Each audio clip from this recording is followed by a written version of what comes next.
Dear students, हम लोग देखेंगे कि प्रतिरोध पर ताप का प्रभाव क्या होता है, मिश्र धातु क्या है, अर्धचालक क्या है और अतिचालकता क्या है, और इन सब पर प्रतिरोध ताप के अकॉर्डिंग कैसे चेंज होता है। हम इन सब का अध्ययन करेंगे इस वीडियो में। और यहाँ पर आपको एक बहुत ही रुचिकर बात और इन फ्यूचर इसका एप्लीकेशन भी हो सकता है कि हम लोग देखेंगे कि हम कैसे करंट का अनंत भंडार इकट्ठा कर सकते हैं, अर्थात धारा की असीमित मात्रा, मैक्सिमम करंट, कि जो हमारा कई वर्षों तक खत्म ही ना हो, इतना अधिक मात्रा में धारा हम लोग कैसे कलेक्ट कर सकते हैं, कैसे उसको प्रोड्यूस कर सकते हैं। डेस्टन देखिएगा, हम लोग जब ओम के नियम का डेरिवेशन कर रहे थे तो हमको एक फॉर्मूला मिला था, इसको आप याद भी रखिए, R equal to m/L n e² τ A। आप लोगों को ध्यान आया होगा, R equal to m/L n e² τ A। इसी फार्मूले से यहाँ ये पता चलता है R डायरेक्टली प्रोपोर्शनल टू 1/τ, क्योंकि और सारे स्टेप आपके कांस्टेंट है किसी एक तार के लिए।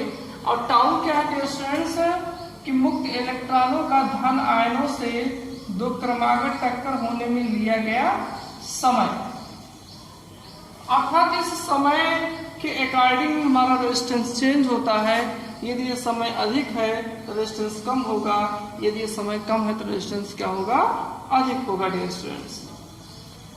अब ये समय कम कब होता है आप अच्छे से समझ सकते हो, टेम्परेचर बढ़ जाएगा तो मुक्त इलेक्ट्रॉन और अधिक स्पीड से गति करेंगे, और गति करेंगे वो तो उनकी जो स्पीड है ही, लेकिन यहाँ पर जो धन आयन है इनका कंपन बढ़ जाएगा, अर्थात टक्कर का जो समय होगा टाउ क्या हो जाएगा, कम हो जाएगा, और रेजिस्टेंस हमारा बढ़ जाएगा।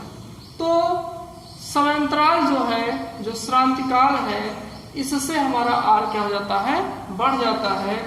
और हम लोग जानते हैं लैम्डा क्या होता है, दो टक्करों के बीच की दूरी, दो क्रमागत टक्करों के बीच की दूरी, और टाउ तथा वर्ग माध्य मूल चाल में रिलेशन होता है, हम लोग इसको जानते हैं, टाउ इक्वल टू लैम्डा बटे BRMS।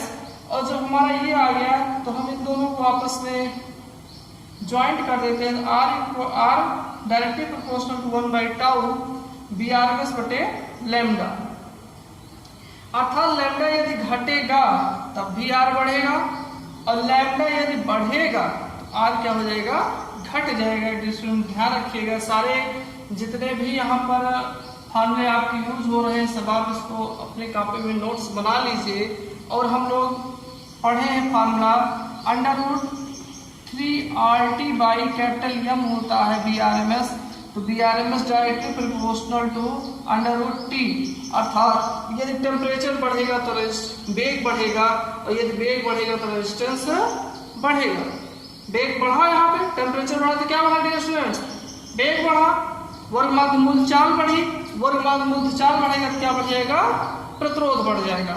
अर्थात हम लोग देख रहे हैं कि ताप बढ़ता है जब किसी मटेरियल का, जब किसी धातु का ताप बढ़ता है तो ताप बढ़ने से क्या बढ़ जाता है, हम लोगों का प्रतिरोध बढ़ जाता है। ताप बढ़ता है तो लैम्डा कम हो जाता है। लैम्डा कैसे कम हो जाता है वो भी आप ध्यान रखिए। जब हमारा टेम्परेचर बढ़ता है तो धन आयन जो होते हैं धातु के अंदर वो कंपन करने लगते हैं। तो मुक्त इलेक्ट्रॉन जब पहले इतना डिस्टेंस लेता था दो टक्करों के बीच का, अब कंपन के कारण डिस्टेंस सिर्फ इतना ही रहेगा, क्योंकि ये कंपन है ना डिस्टेंस, ये अब ये लैम्डा आपका कम हो जाएगा, टक्कर पहले ही हो जाएगी, दूरी कम हो जाएगी, लैम्डा कम हो जाएगा तो R क्या हो जाएगा, अधिक हो जाएगा। ताप बढ़ता है तो लैम्डा कम हो जाता है, और लैम्डा जब कम हो जाएगा तो रेजिस्टेंस बढ़ जाएगा। और वैद्युत चालकता भी क्या होती है, रेजिस्टेंस बढ़ने पर डिस्टेंस वैद्युत चालकता क्या हो जाती है, घट जाती है, क्योंकि वैद्युत चालकता 1/R क्या होता है, रेजिस्टेंस के। तो R बढ़ेगा तो वैद्युत चालकता क्या होगी, अर्थात इलेक्ट्रॉनों, मुक्त इलेक्ट्रॉनों को चलने के लिए जो सुलभ रास्ता है वही क्या कहलाता है, वैद्युत चालकता कहलाता है। रेजिस्टेंस बढ़ेगा तो रास्ता ब्लॉक होगा और वैद्युत चालकता हमारी क्या हो जाएगी, कम हो जाएगी। एक फॉर्मूला है दोस्तों, न्यूमेरिकल की दृष्टि से बहुत ही महत्वपूर्ण है, तो आप इसको ध्यान रखिए। RT equal to R0 1 plus alpha T. RT T temperature का रेजिस्टेंस है, 0 डिग्री सेल्सियस का रेजिस्टेंस है। अल्फा प्रतिरोध ताप गुणांक है, टी क्या है, टेम्परेचर है। अल्फा की वैल्यू होती है 1/273 प्रति degree Celsius. RT equal to R0 1 plus T by 273 हो गया। RT इक्वल टू R0, यहाँ ध्यान रखिएगा 273 में ये टी जुड़ जाएगा तो कैपिटल टी हो जाएगा, हम लोग पहले से जानते हैं। ये इक्वल टू क्या हो जाएगा हम लोगों का, कैपिटल टी हो जाएगा। कैपिटल टी बाई 273 अर्थात RT directly proportional to capital T. RT directly proportional to capital T और RT अभी हम लोग यहाँ देखे थे इनवर्सली प्रोपोर्शनल टू 1/टाउ है, तो टाउ डायरेक्टली प्रोपोर्शनल, टाउ या इनवर्सली प्रोपोर्शनल 1/t अर्थात टेम्परेचर ध्यान रखिएगा, टेम्परेचर बढ़ेगा तो टाउ घटेगा और टाउ घटेगा तो R क्या होगा, बढ़ेगा। इन सारी बातों को आप व्यवस्थित तरीके से नोट्स बना लीजिए और इनको ध्यान में रखिए। डियर स्टूडेंट ध्यान रखिएगा, मिश्र धातु एलवाइज क्या होता है, हम कुछ धातुओं को जो मिक्स करके बनाते हैं, इनका इतना परसेंटेज, इनका इतना परसेंटेज, तो जो हमारा नया मटेरियल प्राप्त होता है उसे हम लोग मिश्र धातु कहते हैं, जैसे मैग्नीशियम, नाइक्रोम और कांस्टेंटन। अब डियर स्टूडेंट क्या है, इनका भी प्रतिरोध ताप बढ़ाने पर बढ़ता है, लेकिन यह वृद्धि जो होती है इन सबसे क्या होती है, कम होती है। ताप के बढ़ने पर इनका भी प्रतिरोध बढ़ता है, लेकिन यह वृद्धि शुद्ध धातुओं की अपेक्षा क्या होती है, कम होती है। इसीलिए प्रमाणिक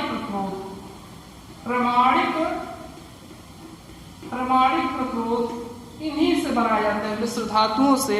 और हम लोगों का एक प्रतिरोध बाक्स होता है, प्रतिरोध बाक्स भी इन्हीं मिश्र धातुओं से बनाया जाता है, क्योंकि थोड़ा बहुत टेम्परेचर का जब वेरिएशन होता है तो इनमें कोई चेंज नहीं आता है, इनके प्रतिरोध पे कोई चेंज नहीं आता है। स्टूडेंट्स, हमने देखा मिश्र धातु में किस तरीके से टेम्परेचर के अकॉर्डिंग प्रतिरोध चेंज होता है। हम देखेंगे अर्धचालक मतलब सेमीकंडक्टर।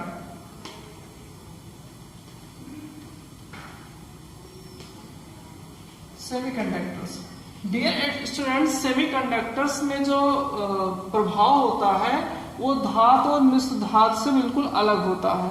अर्थात यहाँ पर हम लोग टेम्परेचर बढ़ा रहे थे तो क्या हो रहा था, प्रतिरोध बढ़ रहा था ना। अब यहाँ पर क्या होगा, ताप बढ़ाने पर प्रतिरोध घटेगा। हम लोग यहाँ लिखे भी हैं, वैद्युत चालकता अचालकों से बहुत अधिक, किंतु वैद्युत चालकता जो होगी यहाँ पर सेमीकंडक्टर की जो वैद्युत चालकता होती है, सिंपल वे में जो सेमीकंडक्टर की कुछ भी ना करे, टेम्परेचर स्थित रहे, तो वैद्युत चालकता जो होती है सेमीकंडक्टर अर्धचालक की अचालकों से बहुत अधिक, जो अचालक है उनसे बहुत अधिक, किंतु चालकों की अपेक्षा बहुत कम होती है। जो हमारे चालक है उनसे इनकी चालकता क्या होती है, वैद्युत चालकता क्या होती है, कम होती है। ये मटेरियल हमारे अर्धचालक कहलाते हैं। ध्यान दीजिएगा, फिर अर्धचालक क्या है, इनकी चालकता जो होती है अचालकों से बहुत अधिक, किंतु चालकों से बहुत कम होती है। जैसे आपका क्या आ गया, सिलिकॉन हो गया, जर्मेनियम हो गया और सेलेनियम हो गया, कार्बन हो गया। सिलिकॉन, जर्मेनियम, सेलेनियम और कार्बन हो गया।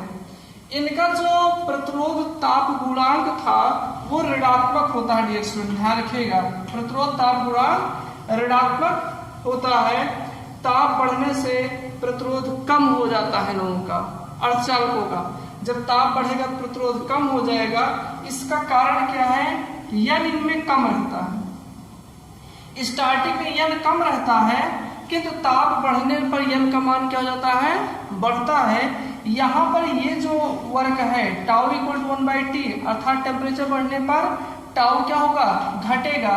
ये बिल्कुल हमारा इस धातु जैसा है, लेकिन यहाँ पर जो इसके रिस्पेक्ट में इसमें जो वृद्धि होती है बहुत कम होती है। अर्थात n इतना अधिक हो जाता है कि टाउ का प्रभाव बिल्कुल नेग्लिजिबल हो जाता है। n के मान में वृद्धि टाउ की कमी की तुलना में अधिक होती है। अतः ताप बढ़ने पर नेट प्रभाव यह होता है कि प्रतिरोध घट जाता है, चालकता क्या होती है हमारी बढ़ जाती है। डियर स्टूडेंट आप ये ध्यान रखिएगा कि अर्धचालक जो होते हैं यदि उनका टेम्परेचर बढ़ाया जाता है तो उनका प्रतिरोध कम हो जाता है, चालकता किंतु क्या हो जाती है बढ़ जाती है। और यह जो चेंजेस होता है n के कारण होता है, मुक्त इलेक्ट्रॉनों की संख्या टेम्परेचर बढ़ने पर बढ़ जाती है। डियर स्टूडेंट एक चीज और हमारा है वैद्युत अपघट्य। वैद्युत अपघट्य जो होता है, जो आप केमिस्ट्री में देखते होंगे, यहाँ पर भी ताप बढ़ने पर प्रतिरोध क्या होता है घट जाता है। ताप बढ़ने पर जो आयनों को चलने फिरने के लिए श्यान बल उनको रोकता था, अब वो रोकता नहीं है, अर्थात आयन अब और अच्छे से मूव करते हैं और उनका भी प्रतिरोध क्या हो जाता है कम हो जाता है। ताप बढ़ने पर वैद्युत अपघट्यों का प्रतिरोध भी क्या हो जाता है कम हो जाता है और चालकता क्या होती है बढ़ जाती है। अब डियर स्टूडेंट्स हम लोग ध्यान देंगे जो सबसे एक प्रकार में रुचिकर टॉपिक है या सबसे इंटरेस्टिंग बात है, और अगर ये सामान्य वे में यूज होने लगा तो जो करंट की समस्या है आज के समय में वो बिल्कुल जड़ से समाप्त हो जाएगी। वो कंडीशन क्या है कि हम लोग जानते हैं कि जैसे जैसे हम धातु का टेम्परेचर बढ़ाएंगे तो क्या होगा R क्या होगा हमारा बढ़ेगा, अर्थात जैसे टेम्परेचर बढ़ाएंगे R बढ़ेगा, टेम्परेचर घटाएंगे तो R घटेगा भी, तो सिंपल सी बात है। ऐसे डियर स्टूडेंट्स कुछ धातुएं ऐसी हैं कि टेम्परेचर बढ़ाने पर उनका प्रतिरोध क्या होता है घटता है, लेकिन एक खास टेम्परेचर पर, एक विशेष टेम्परेचर पर एक असाधारण सी घटना घटित होती है, एक एक्स्ट्रा ऑर्डिनरी एक्सीडेंट होता है कि उनका प्रतिरोध अचानक शून्य हो जाता है। डियर स्टूडेंट्स जैसे देखिए पारे का प्रतिरोध 4.2 केल्विन टेम्परेचर पर अचानक शून्य हो जाता है। इसी घटना को हम लोग अतिचालकता कहते हैं, सुपर कंडक्टिविटी कहते हैं। और यह पदार्थ जो ठंडा हुआ है अर्थात पारा, यह अतिचालक कहलाता है, सुपर कंडक्टर कहलाता है। ध्यान रखिएगा डियर स्टूडेंट्स, जब किसी भी मटेरियल का प्रतिरोध अचानक शून्य हो जाएगा, I = V/R, ये शून्य हो जाएगा। V/0 I आप लोग अच्छे जानते हो, I इनफाइनाइट हो जाएगा, धारा अनंत हो जाएगी। अनंत में आप कुछ भी यूज कर लो, अनंत अनंत ही बना रहता है। डियर स्टूडेंट्स इस प्रकार हम लोगों का करंट की सारी समस्या दूर हो जाएगी अगर ये व्यवहारिक रूप से अप्लाई हो जाए। और हम लोग और मटेरियल्स में देखते हैं, टंगस्टन हुआ, टंगस्टन में 0.01 केल्विन पर ये क्या हो जाता है अतिचालकतम चेंज हो जाता है, अर्थात इसका प्रतिरोध शून्य। यहाँ पर 3.7 केल्विन पर शून्य, यहाँ पर शीशे में 7.2 केल्विन पर क्या हो जाता है शून्य हो जाता है। लेकिन जो हम लोगों की सामान्य धातुएं थी, जैसे कापर है जिसमें करंट का फ्लो अच्छे से होता है, कापर हुआ, सोना हुआ, चांदी हुआ, इन सब का जब हम लोग टेम्परेचर डाउन किए, 1 केल्विन से कम भी डाउन किया गया, डियर स्टूडेंट ध्यान रखिएगा, तब भी इनमें सुपर कंडक्टिविटी का गुण नहीं आया, इनका प्रतिरोध जो होता है शून्य नहीं हुआ। लेकिन ये विशेष बात जो आप लोग देख रहे हो कि इतने केल्विन पे इतना केल्विन और यहाँ पे 4.2 केल्विन, इन सारे टेम्परेचर पर ये मटेरियल का जो प्रतिरोध है वो शून्य हो गया। प्रतिरोध शून्य हो गया तो यहाँ धारा का मान क्या हो जाएगा अनंत हो जाएगा। तो ये डियर स्टूडेंट्स भविष्य की एक बहुत अच्छी खोज हो सकती है और इसका एप्लीकेशन होने लगा, अगर इसका यूज होने लगा व्यवहारिक रूप से, यदि अप्लाई हो गया तो करंट की सारी समस्या दूर हो सकती है। तो डियर स्टूडेंट्स वीडियो को आप लोग लाइक और सब्सक्राइब करते रहिए। Thanks for watching my video.